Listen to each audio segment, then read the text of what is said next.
Hey, we got Jason Hitchcock, excuse me, Jason Hitchcock in the house. Welcome, sir. Greetings. What's going on? Thanks for having me. Hey, man, my pleasure. How was East Denver? Oh my gosh.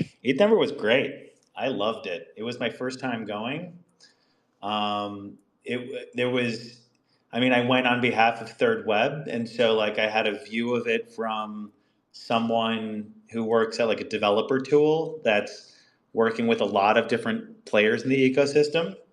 And it was just really interesting because we're a year and a half old. And so like our tool started as like a no code, low code tool. And then over the last year, it's matured into a full developer tool for advanced devs, and used by every kind of developer. And we have a lot of new functionality. And we've grown a lot. And so like there was a lot more people aware of us. Um, we had really great. It was really cool seeing Coinbase launching their base chain. We spoke at that. It was like standing room only. We had a really great reaction. We launched the first game on base. It was called Cat Attack. It was like a silly game, but it's done 2 million transactions in a few days and over 500,000 players. We had really great meetings with a lot of big companies that we kind of really wanted to pin down. I met a lot of people working on really cool things. Like I live in Miami, and I feel like I go to crypto events here, and I feel like I meet people who aren't really working on things. Like they have ideas, or they say they're working on something, but they really just want to actually feel you out to see if they can help you with events or something. It's like it feels like I don't know. I call them time ruggers. Like they're people that like they get your time and then they rug you. I did not meet time ruggers in ETH Denver. A lot of cool companies using soulbound tokens for credentials. A lot of people, a lot of really interesting analytics tools. People are trying to figure out, in the same way that like Google Analytics does tracking of like full funnel attribution. Met some interesting attribution solutions. There's like an emerging ad tech vertical in crypto. A lot of really interesting security companies that are really, doing really advanced stuff, like where like these teams of PhDs who used to work for the government doing like red team hacker stuff. Now they're forming companies that serve crypto companies to do more advanced security analysis and service. Um, it was interesting. I met the authors of EIP 4337 to talk about account abstraction because we're working on a smart wallet. I learning about like what you can do with a smart wallet's interesting. Like if you can imagine what's going on, like if you imagine your MetaMask wallet, like that's a smart contract. What if you could have a customized interface and functionality of a wallet? And like the wallet is going to be like the next app store where you're going to be like deploying interesting apps. So very interesting. It was cool meeting all the DeFi protocols that I know, like that I used during DeFi summer. So I don't know. I could go all over the place. It was great energy. I have a lot of reactions to like how companies operate at these things. I think a lot of companies do the wrong thing, but yeah, I don't know. Ask me whatever you want. I'm No, excited you to be do. here. No, you do know. I mean, you laid a lot out for us, and I wanted this Twitter space to be kind of a one-on-one with Jason Hitchcock, and so in the future we could do a deep dive into Third Web. But let's start with Third Web. Give us a high level breakdown of what Third Web is, what problems it's solving, and how developers are utilizing it, and how is it making a developer's life easier on a day-to-day basis. Sure. No, I mean, team me up. So Third Web was started by this guy Furkan Raidan. He was the founder of a company called AppLovin, which is worth googling. It's like one of the world's largest. Like think of Zynga, but like bigger than it ever was at its peak. And today they're like one of the largest mobile game publishers and ad networks. And he was like the CTO, and that's a complicated product. Furkan was also like a professional poker player, serial entrepreneur. I connected with him at an idea lab called Monkey Inferno, where we built a whole bunch of apps. One of them was acquired by Twitch. It was a streaming app. And then after that, when like sort of DeFi summer and then JPEG mania happened, we saw Top Shots, and he was doing he was at his house, had a bunch of hackers over, and they did a hackathon. He's like, how cool would it be if we could make a protocol that was like Top Shots for anybody? Like, what if you had an NFT collection? What if people could come to your collection and also get a booster pack that opens, like some random NFTs come out and it's a cool 3D effect? And as he was building it, he realized that like he just all the developer tools, like there were no developer tools, or like they were inadequate. Hold on, my phone closed. I don't know if you can still hear me. Yeah, I can still hear you. Oh, you can? Yeah. All right, cool. I'm just on my lock screen. Um, so then he was like unimpressed with developer tools, and he's like one of those Tony Stark 10xer engineer types, and so he's like, I'm going to build the dev tool that I want, and then so that's what he did. He's so a year and a half ago started just iterating on Pack Protocol and turning it into a full suite of tools, which is everything you need to build a Web3 application. And what do you need? You need a few things. You need contracts. And so we have a massive library of contracts that are all audited for everything you can imagine. When Vitalik blogs about soulbound tokens, boom, it's in our app a week later. We've indexed every contract on every chain, and they're all in our app where you can search, and they all come up, and you can just copy them and deploy them, or you can migrate your contracts over that haven't been public. And so, all right, contracts. Then you also need a wallet. So we have we support all the wallet connections. You need storage. We're built on IPFS. We let you spin up storage easily. You need RPC nodes, so you can do that with a click. You'll need authentication. Maybe you need gasless relayers, and so on and so forth, accept payments. So what we are is everything in one spot, kind of like the Amazon AWS console, like when you're managing your apps and websites. Like we have every service provider, every feature, every function you need, all the infrastructure to spin up your app. And what's interesting is we abstract away the smart contract code into SDKs. So you don't even need to know Solidity. You can know JavaScript, Python, Golang. We have a Unity SDK. Just anyone can interface with smart contracts with these languages, so make them really accessible. 70,000 developers have used us in the last year to push smart contracts out. At any given moment, our contracts account for like 40% of all the transactions on Optimism. We power our SDK is used to power, Coinbase's NFT marketplace. We power Shopify's Web3 experience. Rarible, if you go to a Rarible protocol website, like that's our SDK under the hood.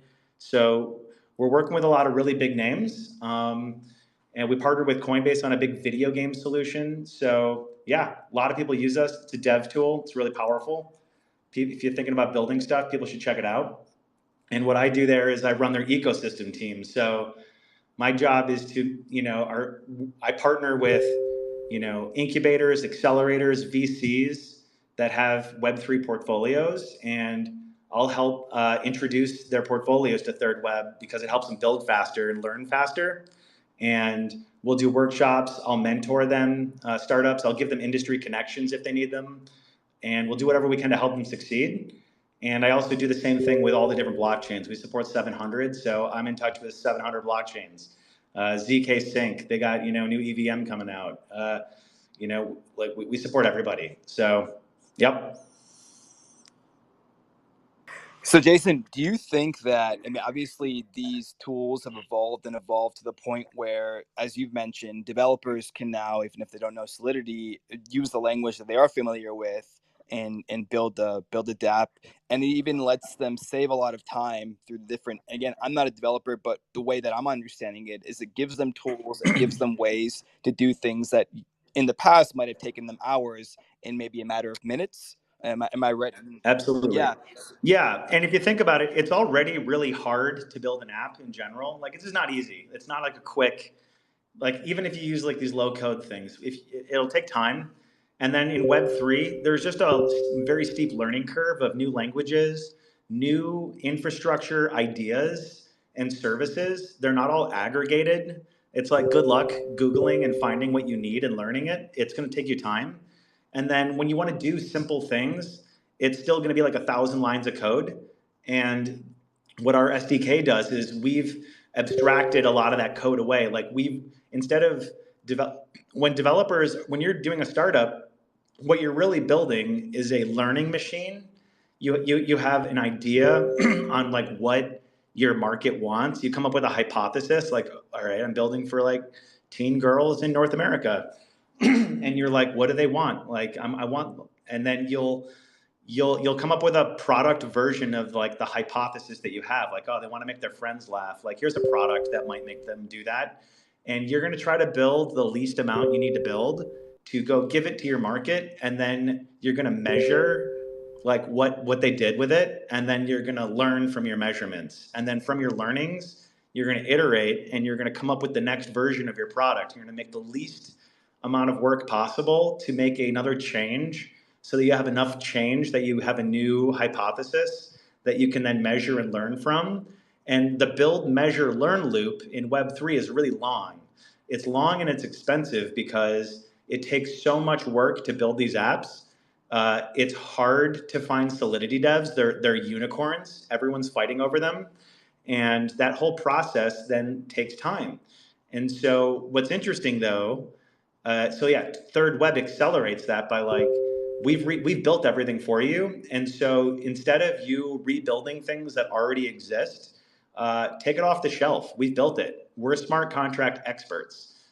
Use our templates, modify them, use our infrastructure. It's already there. Don't you can plug in somebody else, but we got defaults for you.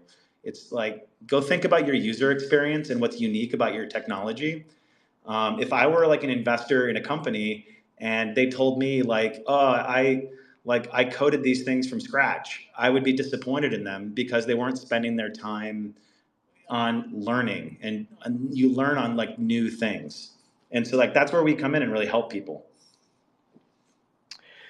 So Jason, do you think that tools like Third Web and ones like it will evolve to the point where people don't even need to be developers anymore? They can just plug and play. They can just choose parameters, what they want adapt to look like, and your solution does the rest?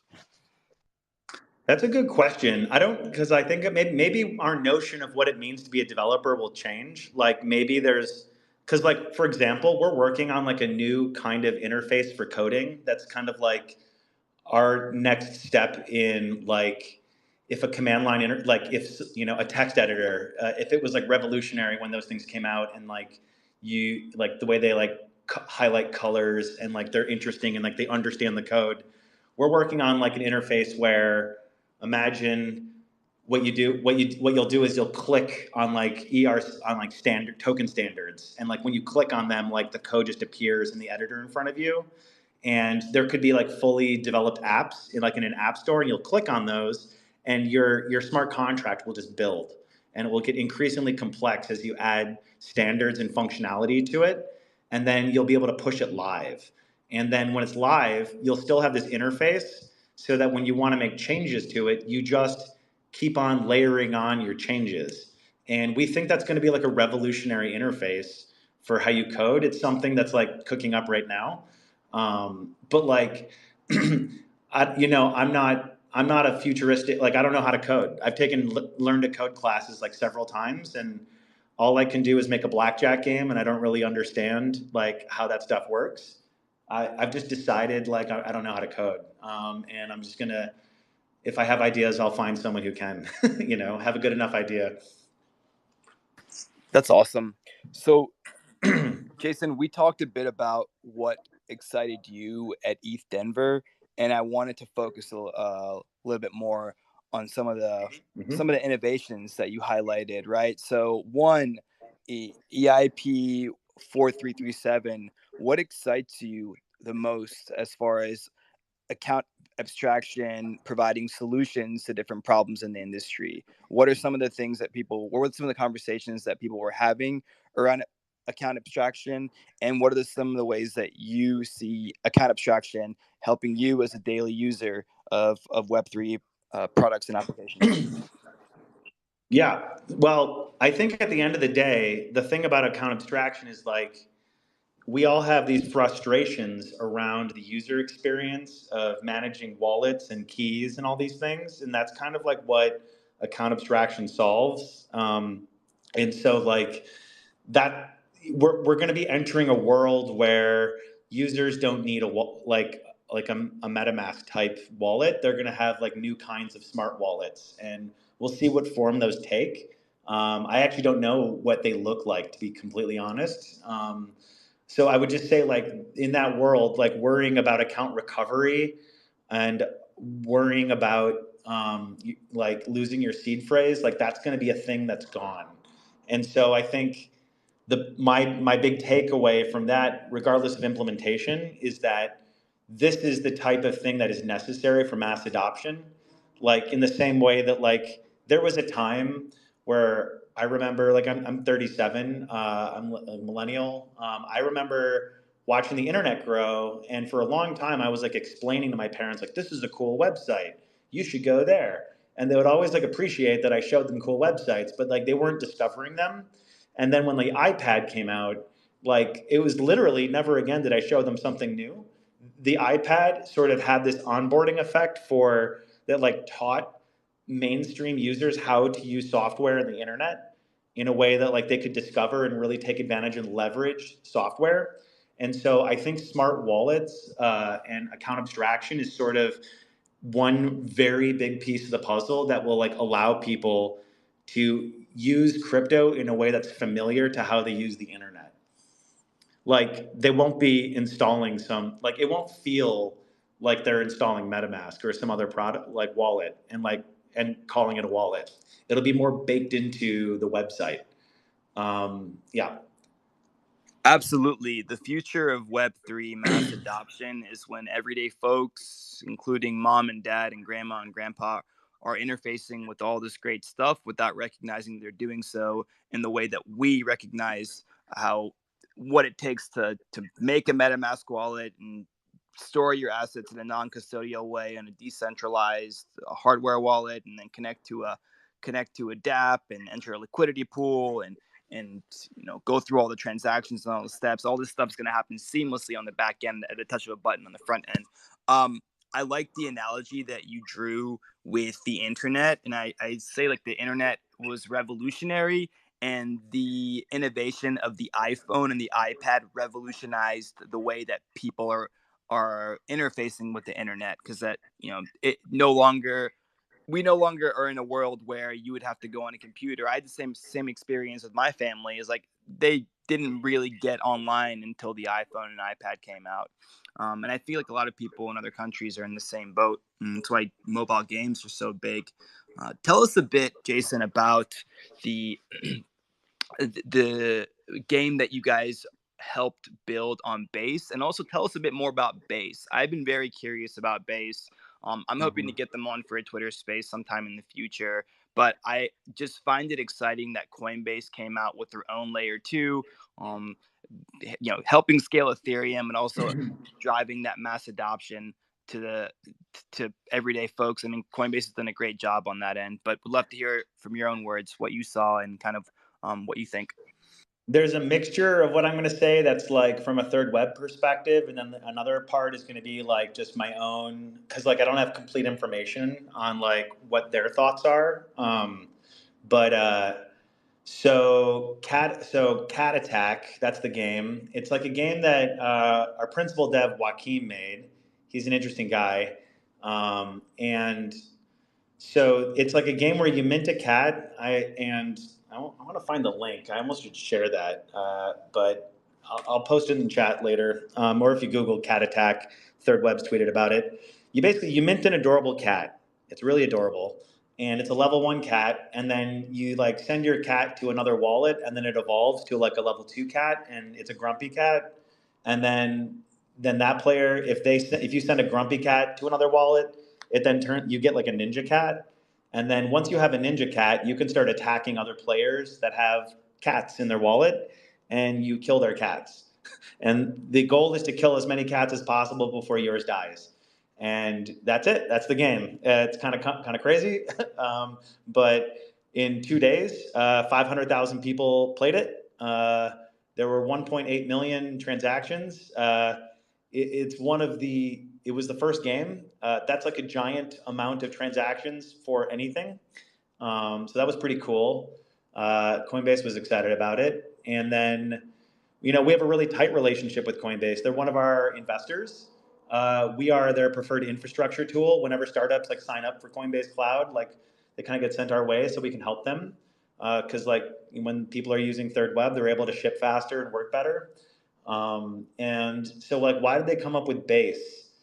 I think Coinbase is probably, this is like now I'm taking off my third web hat. It's like they're looking to diversify their business away from just earning revenue on trading on their exchange. They have many services that they're trying to build out and prove that they can earn revenue from. So like Coinbase Cloud is one. Another is, I have like this is where I speculate like what's the business play, and my guess is like, they have a relationship with 100 million people with accounts. I bet that they want to be the on ramp to crypto, and so they have this blockchain.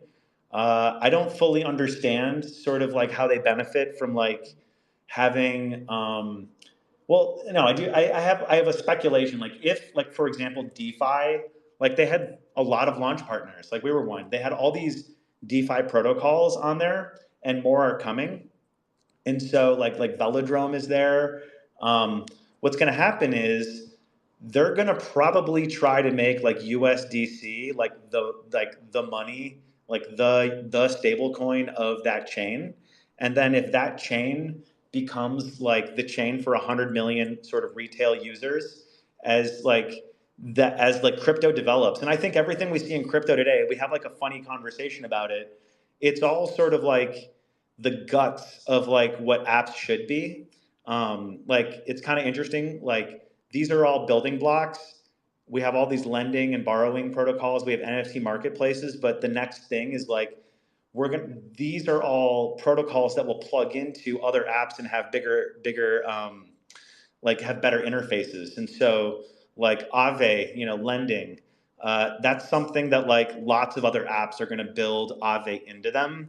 And I would predict in the future that users don't directly use Aave; they use Aave through other interfaces.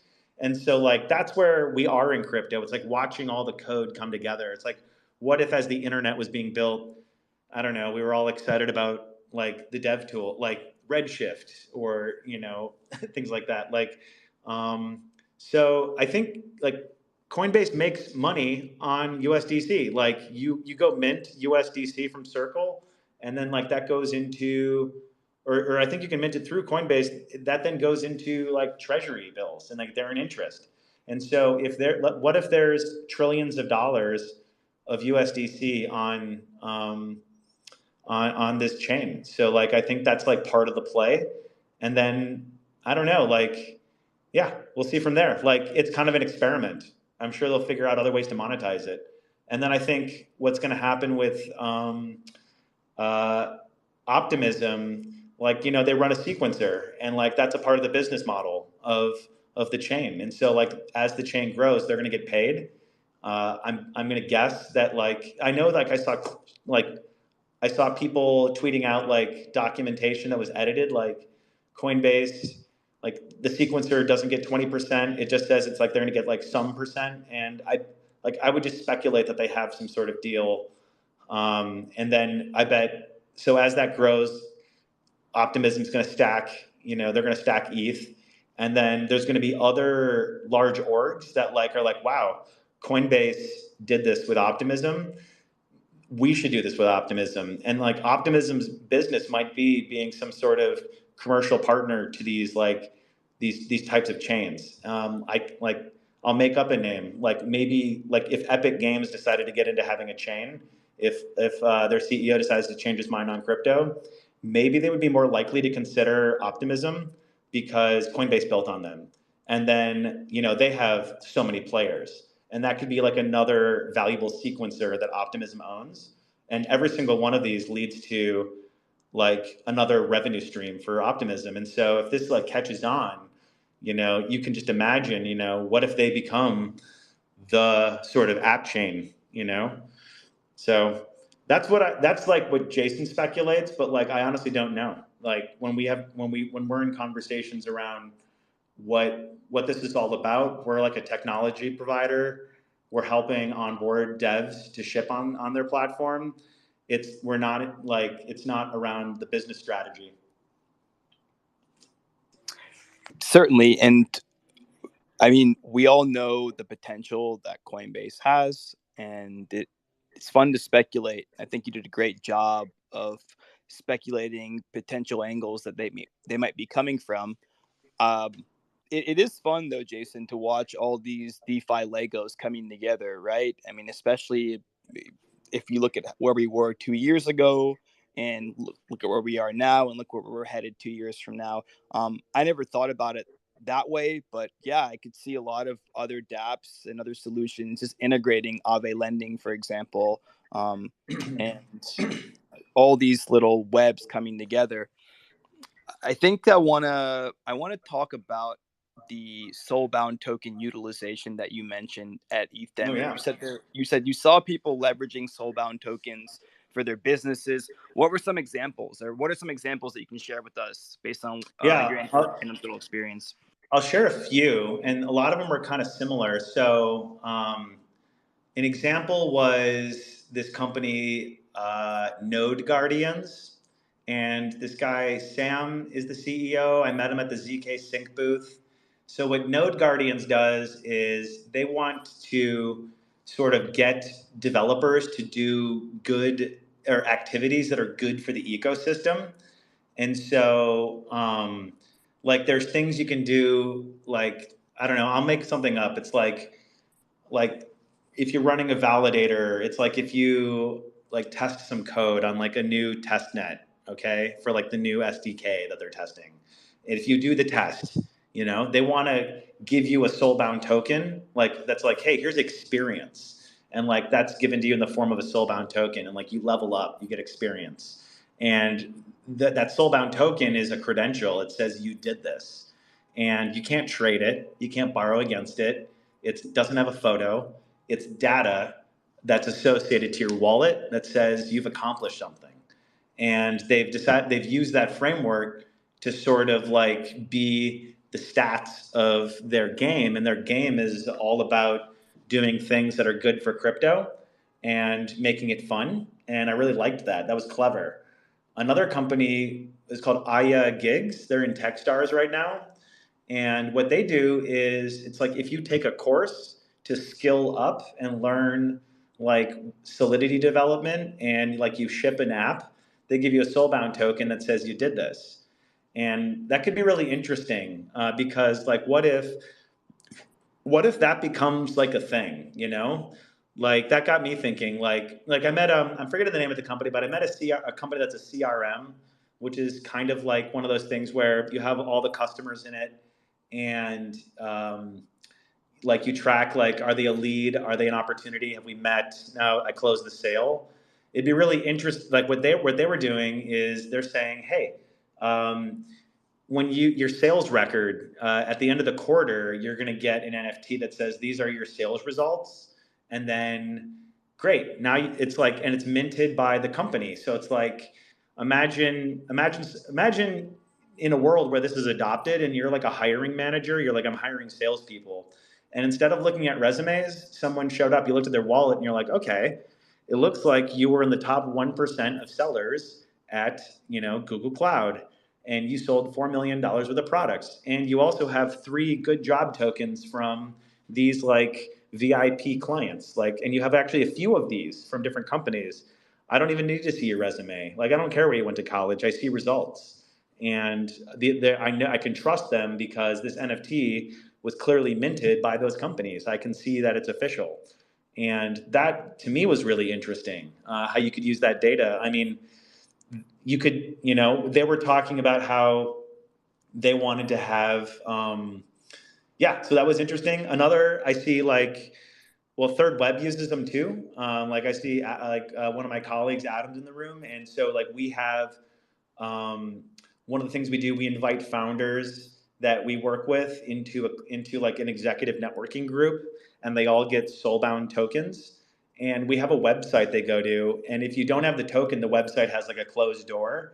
But if you have the token, then the door opens, and then you can see our events that we're doing.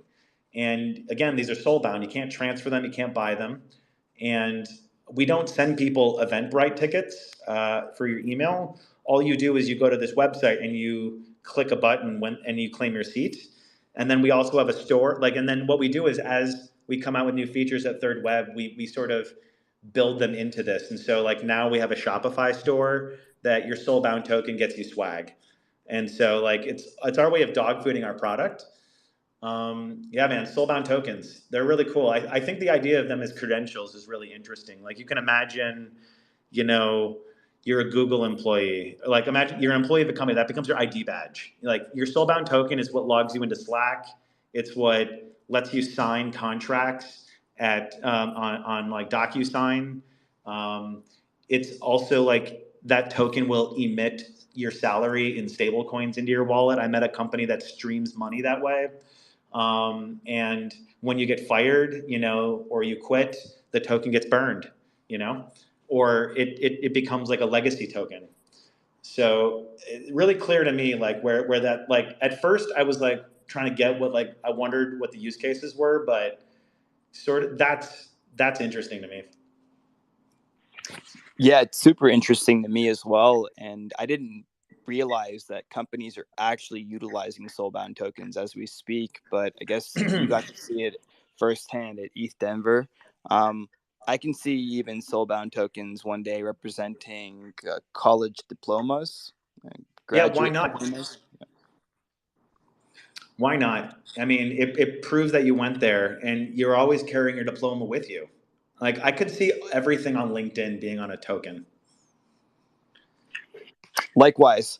Okay, Jason. So I don't remember if you and I talked about this on our intro call, but I wanted to talk about GameFi, Web3 gaming, crypto gaming, whatever you want to call it.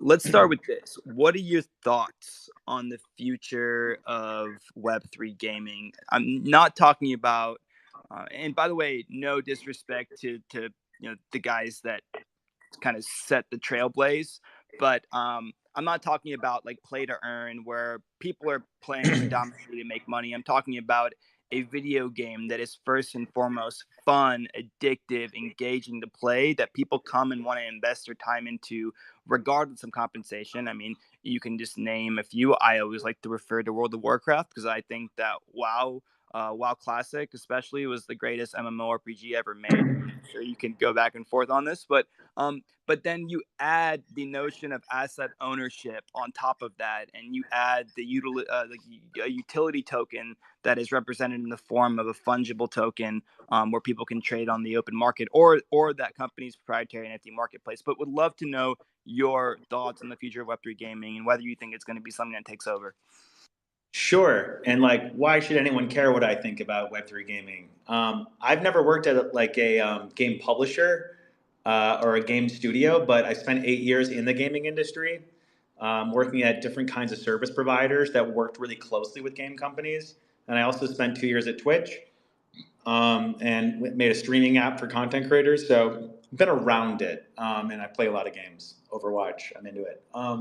So I think you're right. Like I made a tweet about this today. Actually, my thought was like I see people talk about GameFi. I see what they describe as GameFi, but I don't agree that it's GameFi. And I also like Web3 gaming isn't all GameFi. I think what I see is I see DeFi like token launching mechanisms, kind of like an ICO. There's like this thing called like liquidity mining and token emissions.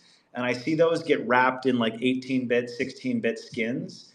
And like you have a warrior and you walk around and like you're collecting gems and like you can sell them. And like what's really going on here is you're just like earning like sort of just Ponzi tokens, which is fine. Like it's a form of gambling, like a pachinko machine or something. It's a new kind of like silly game that's high risk and like maybe some reward.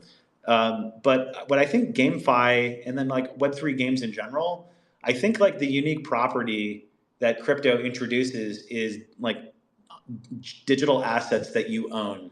So like imagine, like I think we won't have GameFi until we have like the power of fandom behind the assets. Like if you go watch videos of World of Warcraft legendary item, people like that earn a legendary item on YouTube, like anyone who's played WoW knows that it can take 50, 100, 200 hours and an insane amount of luck and tremendous coordination with a lot of people to earn all the items it takes to eventually get lucky enough to earn that rare item. And it is like some people are lucky enough to have won in their entire life with World of Warcraft. And so like they're really emotional videos of someone earning that item. They had to go through a lot and they're prized. And like people will sell their account on eBay because someone values, they want to get that sword. And so the same is like with Counter-Strike. There are markets for buying and selling skins. There's rare skins. There's like like one of the most famous clips in the history of Counter-Strike is this guy who like throws the rarest, most expensive skin gun of all time like over a wall to distract somebody. And like there's a reason like that clip wouldn't be as famous if that skin wasn't on the gun. And so like the reason why those skins are valuable is because the intellectual property, the game, has cultivated a powerful fandom and a player base that values these in-game items in the context of their fandom. And so we currently don't have any games or IP yet that have these intense fandoms. Like I remember playing Ocarina of Time, and I remember it was like the first time when I first played that game. I remember the quest I went on to go earn the big Goron sword, and like I had to use like a magazine to learn about it. It was like Nintendo Power. It was like, here's how you get the Strategy sword. guide, baby. Yeah, I didn't even know like there's a sword that's huge. It's like getting a new item in Zelda was like the best part of the game. And like it's like I will do that quest. I will it feels random and it's not necessary, but I'll do it. And like I lose my sword and holy shit. And like I just remember the thrill of getting it, and I valued that item. And so what's going to happen, like this is why nobody like value like land, digital land, like in Decentraland and like these other sort of things. Like you hear about people buying like NFT land plots, but like none of these apps have anybody using them. Nobody's hanging out in these virtual spaces. And so like this land really isn't worth anything. Nobody values it. But the little value that it does have is in the larger context of the NFT fandom. And I think that's what's going on with NFTs in general. Like that's a separate point. I'll come back to sort of like where are NFTs today. I think they're kind of like where apps were when the App Store just came out, and we were just fascinated by like remember when you would have like the night sky app on your phone, and like you'd never had a smartphone before, and like you never really had accelerometers on a device unless you played like Wii Tennis or something. Like that just came out too. So like the Nintendo Wii was new, accelerometers were new. You have an iPhone, and like you point it at the sky and the app changes and it shows you a constellation, and you were like, holy fuck. But like nobody really used that app. It was just to demonstrate how cool that technology was. Or like apps, like there was like the I Am Rich app, which was like went viral. Like only 10 people bought it. It was $1,000. And they were just fascinating. And like NFTs today are like, they're demonstrating the mechanics of the blockchain and the new properties. You own this picture, it's yours. And everyone's like, holy shit. And you can trade it. There's money. And so people are fascinated by that mechanic. And there's like a world of like trading happening. Like the great trading game is happening. I look at the NFT industry right now as like one big open source game where you can enter the game and you can either be a player that trades, or you can contribute a collection and increase the supply, and liquidity is moving around. And roadmaps are used to signal potential events where liquidity could show up, and that's it. It's all one big trading game, and that's totally fine. That game is like a new kind of gambling that we have. And like people will say it's about the art, and maybe it is to them, or it's about the utility. But like there's nothing in my life like that I've been a fan of where I've like asked for utility. I've just enjoyed it. And I think when people say when utility, they're really asking like when price catalyst. And people join these communities. They say they're in communities, but I think all these communities are really, they're looking for alpha, and they're looking for more. How do they front run the ball of money rolling around? And so to go back to games, I think what's going to happen is, what happens when we have games that have digital assets and we have fandoms that value them? When will we're going to have a generation eventually of games where when you own the item. And so like the Skull Trooper skin in Fortnite that says like you were there in season 1, like you'll own that. And then you'll also, we talked about these DeFi protocols as primitives. Those games might have those primitives plugged in. You'll take your wallet. Maybe games will introduce like I forget what is it Blend DAO, where you can borrow against your NFTs. Like, why wouldn't you be able to borrow against your skins? Why wouldn't you be able to borrow against your rare items that people really care about? Or what if you could lend them out? Like maybe you have a powerful sword that you don't really use. You could lend it out and earn fees. Maybe someone's willing to pay you some fees so that they could play with that really amazing item and wow their friends. Or you could sell it. Hey, this is already, like, I always call this, like, there's this thing, it's called like a revealed desire. It's like in the same way that like, when like there's a big grassy area, like there's sidewalks and like people cut the corner and it forms like a path that's not on the sidewalk, like a dirt path. Those are called desire paths by architects. And like they sometimes lay down sidewalks or they just let it be. I think like there's revealed desires in our behavior around technology, and we're seeing a revealed desire around selling in-game items. And we've seen it for years. CSGO skins sites all the time, selling items on eBay. People want to do this. They're willing to fight hard to break terms of services, to figure out how do I communicate that this item and this account is real, and they want to like break through the fear and the chance taking the buyer is going to take. Like, this feels shady. What if I get banned from eBay? Like, what if it was all legit? What if it was all a part of the process? That's really interesting to me. And so that's, I think, as like games, GDC is coming up. Well, unrelated. That's Game Developers Conference. Like, it's games are games, and like we have new properties that are going to be in those games. But I think it's fundamentally going to come down to intellectual property. I met someone a while ago, a couple years ago, at GDC, who worked for HBO, and we were talking about NFTs and virtual reality, and he was like, "Man, you know how I wish we could go back in time and like redo Game of Thrones, because like how cool would it be if at the end of like you tune in live, it's a big episode, and at the very end of the episode, a QR code appeared on screen, and like you hold up your phone and you scan it, and it's like, hey, true fans, you have 2 minutes. True fans who tuned in live, pull your sword out of the pile. You get one." And you're like, fuck yeah. And you scan the screen, you pull the sword out, and you look at your item that you got on your phone. That's you minting. But you really just pulled it out of the pile. That's like what you felt. And you look at the sword, and you don't need to see the traits. You see that you pulled a Valyrian steel sword out. Like, you're like, oh my God. Like 2 million people pulled out swords, but I know how. You don't need to know how many there are. You know how many there are. You read the books. There's like 48, and you got one. And you know what? You also are a player in the virtual Game of Thrones game of Westeros, which is kind of like a Farmville game. And you pay $39 a month so that you are in the Lannister kingdom. And instead of being like a normal lame-o, like free-to-play peasant, you have like an upgraded premium member little castle, mini castle.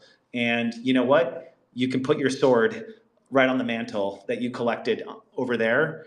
And in this world, you can go walk around and you see Jon Snow. You like teleport around and you see Jon Snow is leading the troops over like far across the land. And you see Daenerys over there doing her thing. And you're teleporting around, checking out Westeros. And you see like armies converge and you decide to go grab the sword.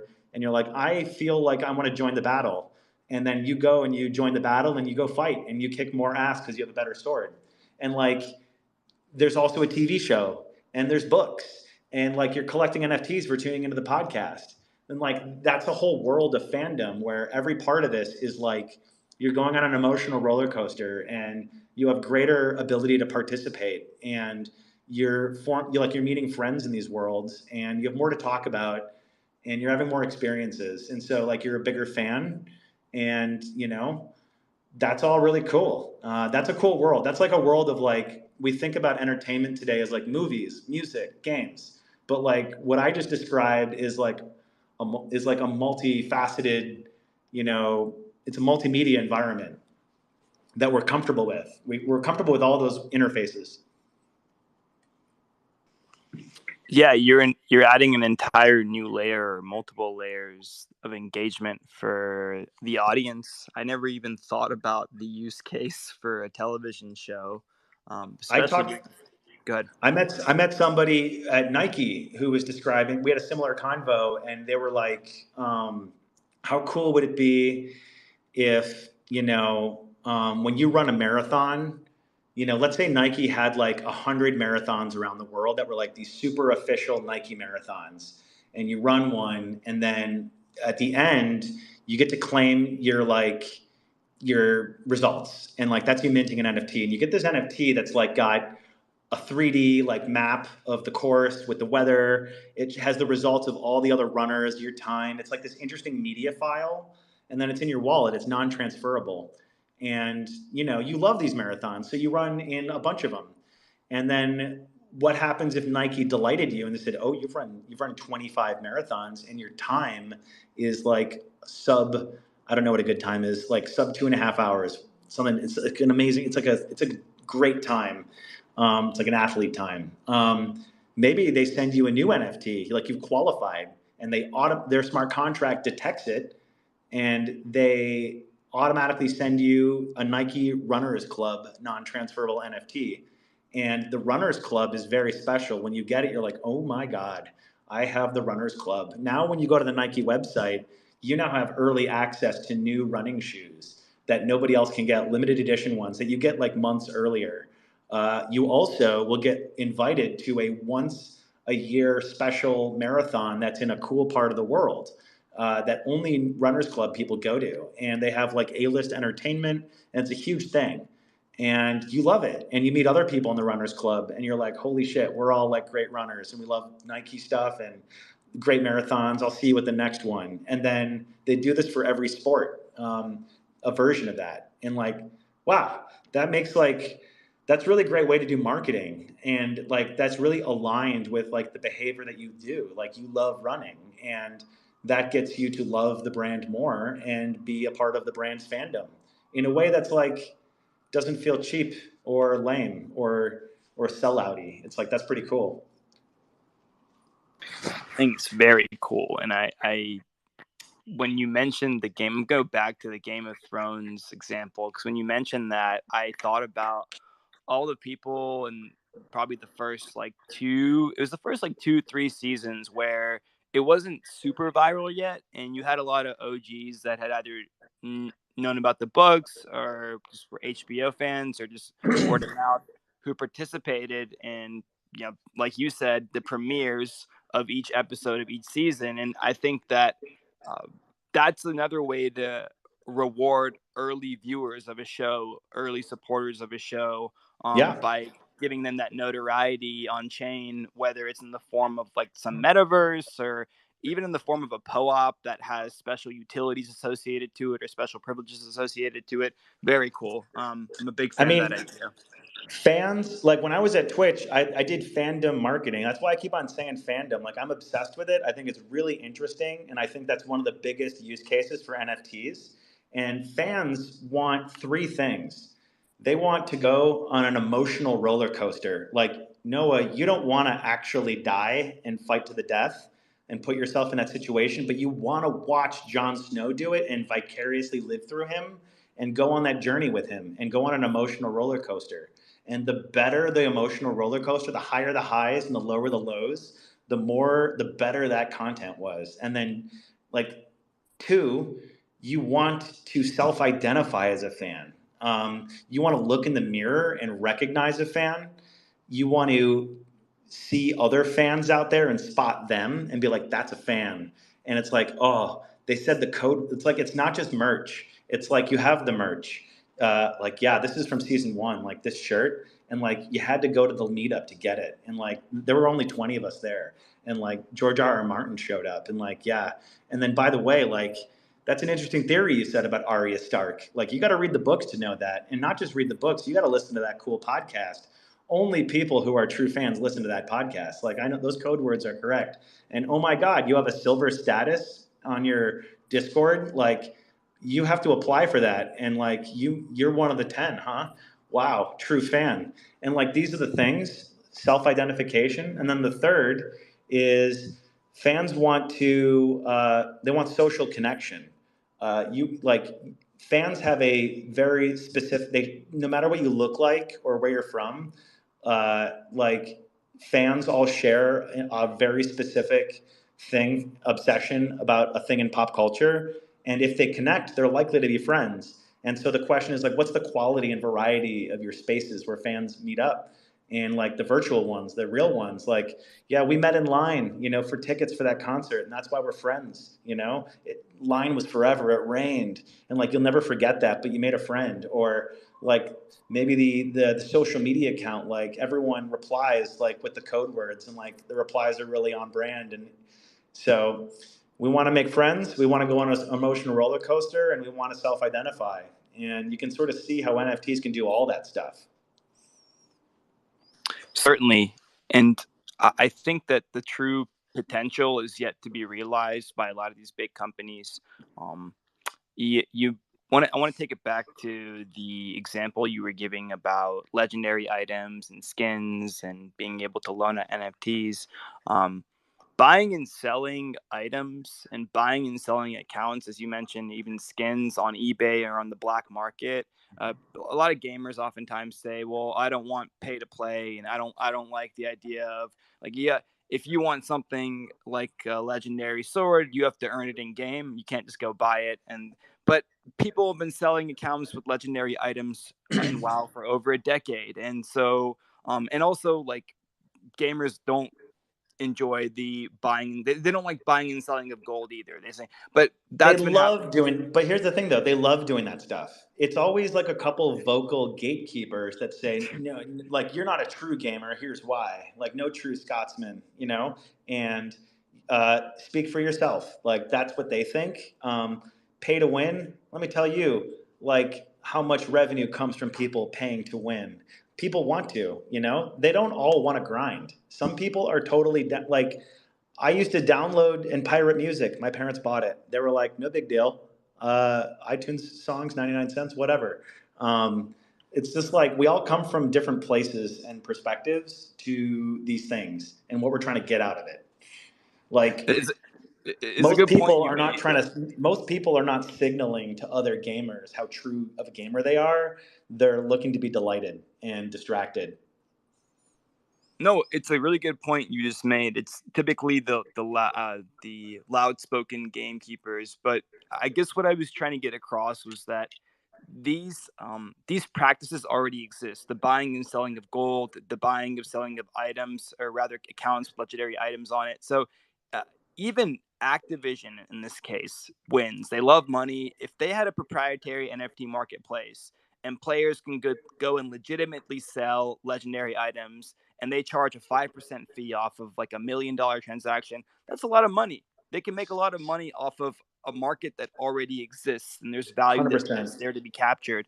And even the utility tokens, like wow, there are people in Venezuela, there are people in Lebanon, in Iran, in parts of sub-Saharan Africa that spend all day playing WoW and just farming gold and selling it to Westerners on the open market. That's also value that can be captured. So I hope that a lot of these game studios start to see the potential. I think some of them already have, and we see a shift towards more Web3 utilization, or rather Web3 infrastructure utilization for video games.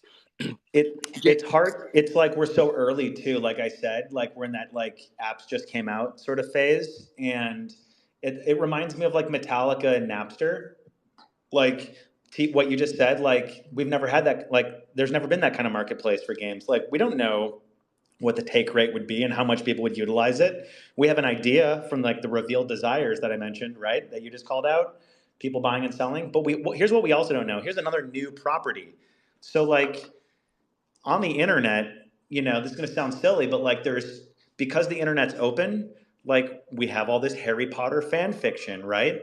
The power of the fandom went out there and created stuff. And that Harry Potter fan fiction is far ranging in what it is, to like pornographic to absolutely delightful. And cool. That's like what happens when you have composability in your intellectual property. So like what else could happen if we had NFTs? Well, what if Supreme was like, hey everybody, new form of marketing. If you have one of those Valyrian steel swords from Game of Thrones, come to our website and why don't you mint an exclusive Supreme custom hoodie or whatever, right? And like that's a new form of marketing. And like Supreme did not need to go to Game of Thrones to do that.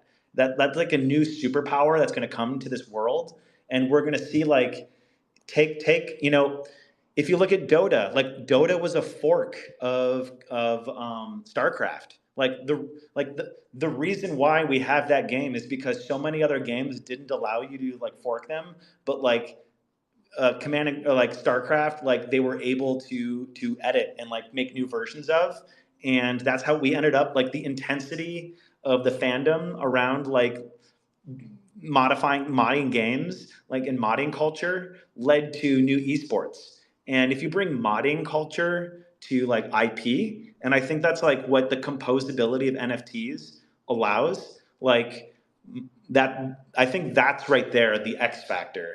Because like brands will want to reach other will want to reach new audiences, and like we have all it's going to change what ad targeting is, because like you go to Facebook ads and you're like, I want to target women who are 18 to 24. Instead, it's like, no, what, like, because that demographic is like a proxy for a behavior. You're like, well, women who are 24, 18 to 24, they're likely to buy this product. Well, why don't, maybe there's other proxies like, oh, like you have like anybody that has like a token from like going to an exclusive meetup with like this kind of celebrity, like maybe they'd want this token, maybe they'd want this product, and like you can airdrop them deals and stuff like that. So it's like you can do behavioral marketing, and then like you can make like bring in the creativity of like that Nike example or the Game of Thrones example. So like modding culture plus like that level of creativity equals, I think, like the right, like the sweet spot of like how we should have like companies engaging with us and marketing to us. And who knows what kind of like IP we'll get. Like how, it's so fun in Fortnite when like Marvel characters show up. Like there's the revealed desire. We love it when like there's cross universe, cross property stuff. Um, Another example is like, what if like, oh, like the only way to get that NFT is you got to read the book. Like, oh, the Sorting Hat in Harry Potter. Like everyone took online quizzes to see like what house are you, and like, what if the book literally in that scene sorted you, and like you got a Ravenclaw NFT, and like it was soulbound and forever, like you're, and like they had a whole universe ready for you to go. Like you're gonna, as a fan, now because you read the book, all the other stuff they come out with reacts to like the fact that you have a Ravenclaw token. And like maybe, the Harry Potter world comes out with a summer camp and it's only for Ravenclaw people.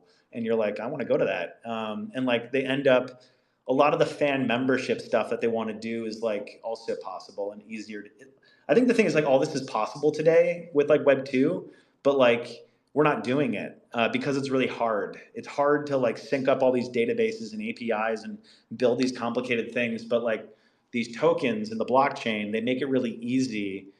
It's like it's like everything's an infinite open API. That's like with like the right data. Wow. I mean, so much to dissect and so much to talk about. I a lot of the examples that you're presenting here, I never even thought about. The whole notion of fandom. You said you're a huge fan, or right? You said fandom, correct? Yep. I never even thought about the notion of fandom and how fans make up so much of what a work of art or a television show or a game is, but they don't have too much. They don't have too much influence or say or contribution to that story. Hmm. Well, yeah, you're welcome. I just blew your mind. Yeah, no, you did. I have to go and play this one back. Look, Jason, it's I want to be cognizant of your time. We're almost at the top of the hour. Before you head out, is there anything else in the industry we've discussed? Obviously, Web3 gaming. We've talked about soulbound tokens. We've talked about account abstraction. We started out the space talking about third web. Is there anything else in the industry right now that's really exciting you and you think it's important to highlight and discuss? There is so much out there, but I have a meeting right now that I need to go to. So my time is unfortunately up. I have to go talk about Salesforce with Adam Lee and That's awesome, man. how we're gonna No, rank accounts. So this was great. I loved talking to you. I hope people enjoyed. If anybody out there is a developer working on Web3 and smart contracts, play with Third Web. It is very cool. You'll love it. You'll write less code. And even if you don't use smart contracts, actually go check out Third Web and log into the dashboard. It is the best place to search for contracts. You can search for any contract. It's easier like than using Etherscan for like minting stuff. So like check it out. It's free. Love y'all. All right, thank you. I gotta go. Jason Hitchcock, it's been a pleasure. Take care. Bye.